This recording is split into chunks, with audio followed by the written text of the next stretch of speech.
You have $100 sitting in your checking account right now that you are probably going to spend on nothing in particular. Not a bonus check, not a tax refund, just $100 that exists between paychecks and tends to disappear without you remembering where it went. Maybe it covers a few dinners out. Maybe it covers a subscription you forgot you signed up for and a couple of impulse purchases that arrived in cardboard boxes you don't remember ordering. Either way, it's gone by the time the next paycheck lands, and you couldn't tell anyone exactly where it went if asked. Most people think $100 a month is too small to matter. They're waiting for a bigger number before they start, a bonus, a raise, or a higher salary that finally feels serious enough to justify opening an account. But a bigger paycheck usually comes with a bigger rent payment, a bigger car payment, and a bigger grocery bill sitting right next to it. This video is going to show you exactly what that $100 turns into over the next 40 years, using real historical market averages instead of a rosy projection designed to make you feel good. By the end, you will understand why the amount you start with matters far less than the fact that you started in the first place. It's not really about the money, it's about proving to yourself that you are someone who does this now, on a schedule every single time the transfer goes through, whether you feel like it that day or not. If you don't already have a brokerage account, this is exactly what I use. Webull lets you open one in about 5 minutes and set up an automatic $100 transfer so you never have to remember to do it manually. The link is in the description below. Month 1. Your account shows $100. You check it the next morning out of habit, the same way you check a package tracking number before it is even shipped, even though you know logically that nothing could have happened yet. It still shows $100. This is the part where most people get bored and stop checking, which is exactly correct. There is nothing to see and there will not be for a while. Year 1. 12 transfers, $1,200 contributed. The account reads $1,278. That $78 in growth would not cover a single tank of gas in most parts of the country right now. It also does not need to. You tested the exact same decision 12 times in a row through good news cycles and bad ones, through months when the market felt unstoppable and months when every headline said otherwise, and nothing catastrophic happened either way. That is the actual result of year 1, not the $78, the fact that you kept showing up without needing a reason every single time. Drop a comment right now. How much would you actually invest a month if you started today? I want real numbers. Year 2 is where the market stops feeling like a chart on a screen and starts costing you actual money you can see disappear.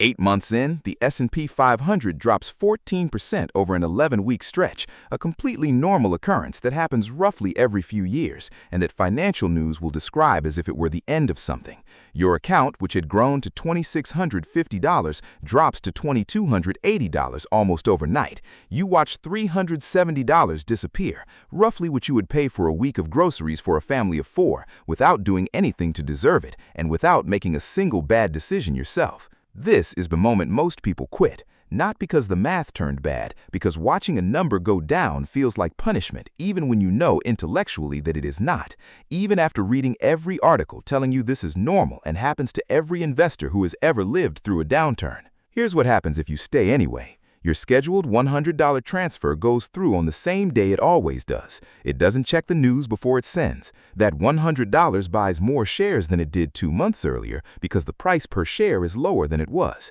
Sitting there watching the balance drop in real time, you're not comforted by this fact. You do it anyway because the math does not care how you feel about it, and the math turns out to be right far more often than your instinct to pull the money out. 6 months later, the market recovers, the way it almost always does eventually.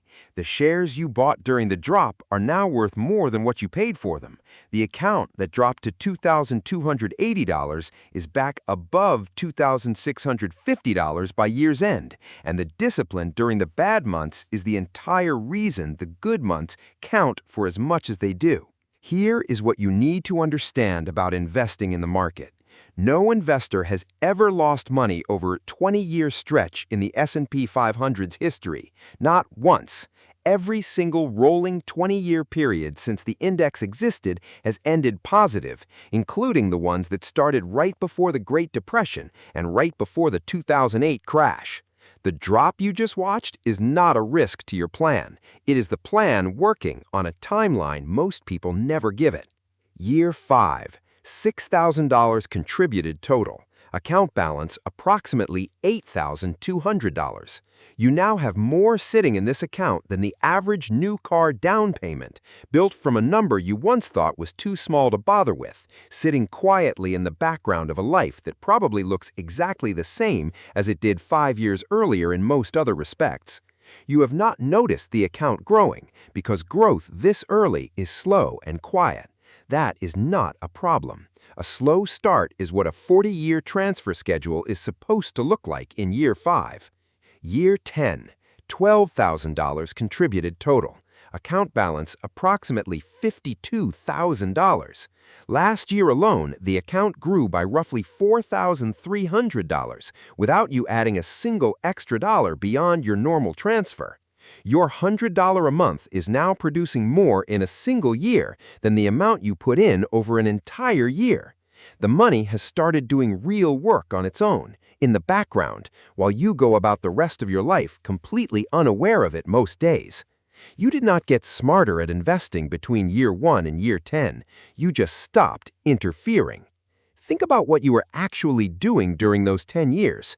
Changing jobs, maybe more than once, moving apartments or buying a first house and learning what a mortgage actually feels like once you were the one paying it, going through a relationship that ended and one that did not, watching a parent get older in ways you noticed gradually and then suddenly all at once. None of that had anything to do with this account, and the account did not care. It kept compounding through all of it, completely indifferent to whatever else was happening in your life that particular year, never asking you to check in or explain yourself. Subscribe if this is useful. The next 30 years are where this stops looking like a savings account and starts looking like a second income.